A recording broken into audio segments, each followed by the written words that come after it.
हिमाचल प्रदेश के बिलासपुर जिले में मंगलवार 7 अक्टूबर 2025 को एक दिल दहला देने वाला हादसा हो गया। भारी बारिश के कारण भलू पुल या बरठीन के पास पहाड़ी से भूस्खलन हुआ, जिसमें एक निजी बस पर विशाल पत्थर और मलबा गिर पड़ा। बस पूरी तरह मलबे में दब गई, जिससे यात्रियों की हालत गंभीर हो गई।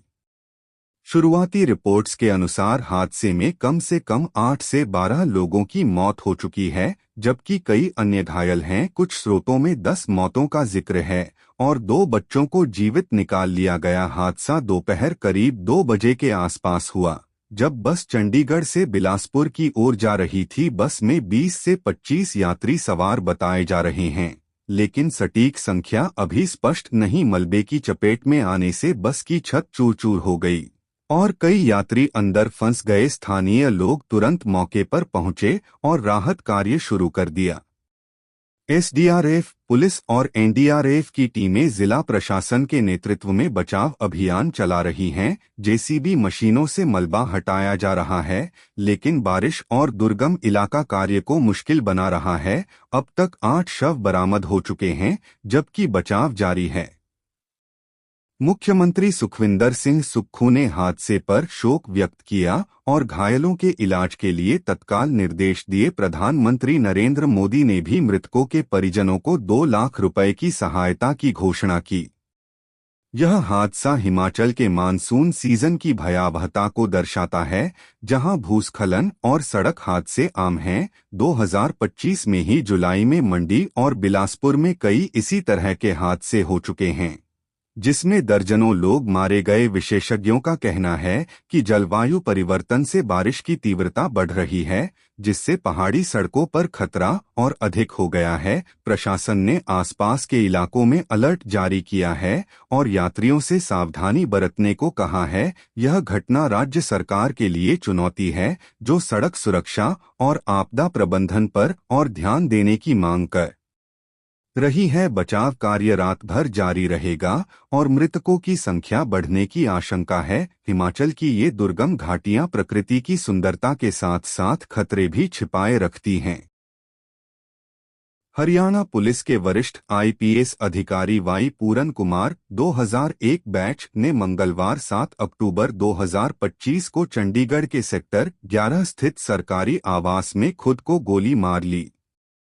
दोपहर करीब 1:30 बजे हुई इस घटना ने पुलिस महकमे में सनसनी फैला दी। आवास के साउंड प्रूफ बेसमेंट में कुर्सी पर बैठे कुमार ने अपनी पीएसओ की पिस्टल से सिर में गोली मार ली, जिससे मौके पर ही उनकी मौत हो गई। उनकी छोटी बेटी ने शव देखा और तुरंत पुलिस को सूचना दी। चंडीगढ़ एसएसपी कंवरदीप कौर ने पुष्टि की कि फॉरेंसिक टीम ने घटनास्थल की जांच की और शव को पोस्टमार्टम के लिए भेजा गया। कुमार हाल ही में 29 सितंबर को रोहतक के सुनारिया पुलिस ट्रेनिंग कॉलेज में आईजी के पद पर तैनात हुए थे, लेकिन छुट्टी पर थे। उनके करियर में कई उपलब्धियां थीं। एडमिट विवादों का भी बोलबाला रहा। लगभग 1 साल पहले उन्होंने 1991, 1996, 1997 और 2005 बैच के आईपीएस अधिकारियों के प्रमोशन पर सवाल उठाए और पूर्व डीजीपी मनोज यादव पर उत्पीड़न का आरोप लगाते हुए एससी/एसटी एक्ट के तहत कार्रवाई की मांग की। उन्होंने वर्तमान डीजीपी शत्रुजीत कपूर के खिलाफ भी मोर्चा खोला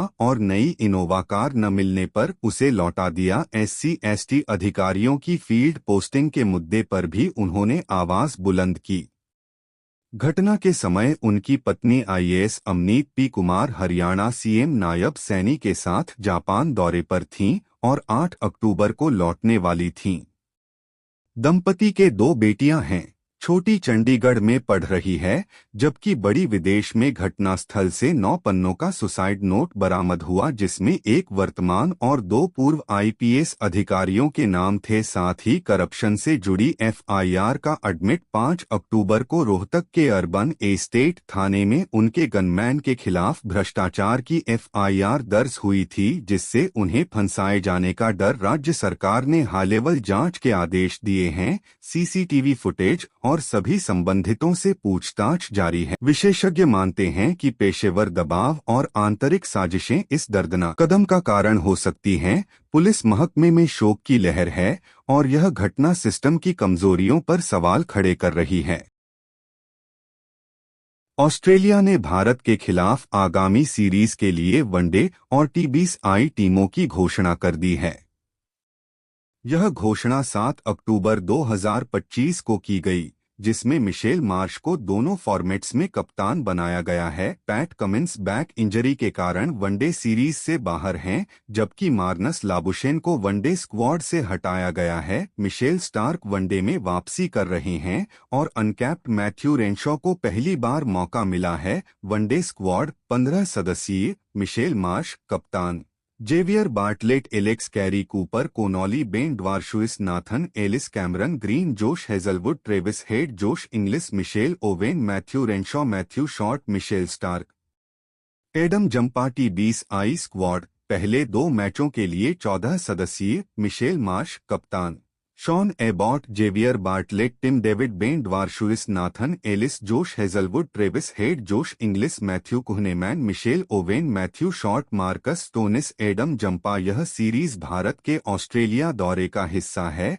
जो वनडे विश्व कप 2027 की तैयारी के तौर पर महत्वपूर्ण है। वनडे सीरीज 19 अक्टूबर 2025 से पर्थ में शुरू होगी, जिसमें 3 मैच होंगे। T20I सीरीज के पहले 2 मैच 29 अक्टूबर से खेला जाएगा। कुल 5 मैचों की सीरीज ऑस्ट्रेलियाई चयनकर्ताओं ने युवा प्रतिभाओं पर जोर दिया है, जैसे मिशेल ओवेन और कूपर कोनॉली को शामिल करना। स्टार्क की वापसी से गेंदबाजी मजबूत होगी, जबकि मार्श की कप्तानी से टीम को संतुलन मिलेगा। भारत की ओर से शुभमन गिल कप्तान हैं और विराट कोहली, रोहित शर्मा की वापसी से मुकाबला रोमांचक होगा। यह सीरीज दोनों टीमों के बीच पुरानी दुश्मनी को नई ऊंचाई देगी, जहां फॉर्म और रणनीति निर्णायक साबित होंगी। ऑस्ट्रेलिया एक ही हालिया भारत दौरा भी इसकी पृष्ठभूमि तैयार करता है। कुल मिलाकर यह घोषणा ऑस्ट्रेलिया के सफेद गेंद क्रिकेट में नई शुरुआत का संकेत देती है।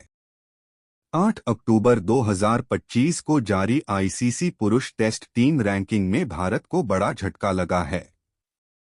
लंबे समय से नंबर 1 या टॉप 3 में बने रहने वाली भारतीय टीम अब चौथे स्थान पर खिसक गई है। ऑस्ट्रेलिया पहले स्थान पर काबिज है, जबकि दक्षिण अफ्रीका और इंग्लैंड ने क्रमशः दूसरे और तीसरे पायदान पर कब्जा जमाया। यह रैंकिंग 7 अक्टूबर को अपडेट की गई, जिसमें भारत के 108 पॉइंट्स हैं, जो पिछले हफ्ते के 110 से 2 अंक कम हैं। इस गिरावट का मुख्य कारण हालिया न्यूजीलैंड के खिलाफ टेस्ट सीरीज में 0-2 से हार है। बेंगलुरु और हैदराबाद में खेले गए मैचों में भारतीय बल्लेबाजी चरमरा गई, जहां रोहित शर्मा और विराट कोहली जैसे सितारे फ्लॉप रहे। न्यूजीलैंड की गेंदबाजी ने भारतीय मिडिल ऑर्डर को ध्वस्त कर दिया, जिससे टीम 100 रनों से ज्यादा हार गई। दूसरी ओर दक्षिण अफ्रीका ने वेस्टइंडीज के खिलाफ 2-0 से जीत दर्ज कर पॉइंट्स बढ़ाए, जबकि इंग्लैंड की स्थिरता बनी रही। टॉप 10 रैंकिंग इस प्रकार है: ऑस्ट्रेलिया 124 पॉइंट्स अपरिवर्तित, दक्षिण अफ्रीका 112+2,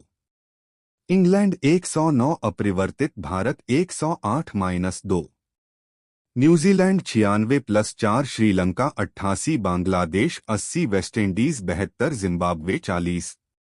भारतीय कप्तान रोहित शर्मा ने हार के बाद कहा, हमारी बल्लेबाजी में सुधार की जरूरत है। वर्ल्ड टेस्ट चैंपियनशिप 2027 की दौड़ में यह झटका हमें मजबूत बनाएगा। कोच राहुल द्रविड़ ने युवा खिलाड़ियों पर जोर दिया, लेकिन चयनकर्ताओं पर सवाल उठने लगे हैं। क्या जसप्रीत बुमराह की अनुपस्थिति और रविचंद्रन अश्विन के फॉर्म में गिरावट टीम को और नीचे ले जाएगी? यह रैंकिंग विश्व टेस्ट चैंपियनशिप WTC के संदर्भ में महत्वपूर्ण है, जहां भारत फाइनल में पहुंचने की दौड़ में था। अब ऑस्ट्रेलिया दौरे की तैयारी और अधिक कठिन हो गई है। विशेषज्ञों का मानना है कि अगर अगले 3 महीनों में सीरीज नहीं जीती गई तो भारत टॉप 5 से भी बाहर हो सकता है। बल्लेबाजी में स्थिरता लाना और गेंदबाजी में विविधता लाना जरूरी है। क्रिकेट प्रेमियों में निराशा है, लेकिन यह चुनौती टीम के लिए नई शुरुआत का संकेत भी देती है। क्या भारत जल्द ही वापसी करेगा? आने वाले मैच ही फैसला करेंगे।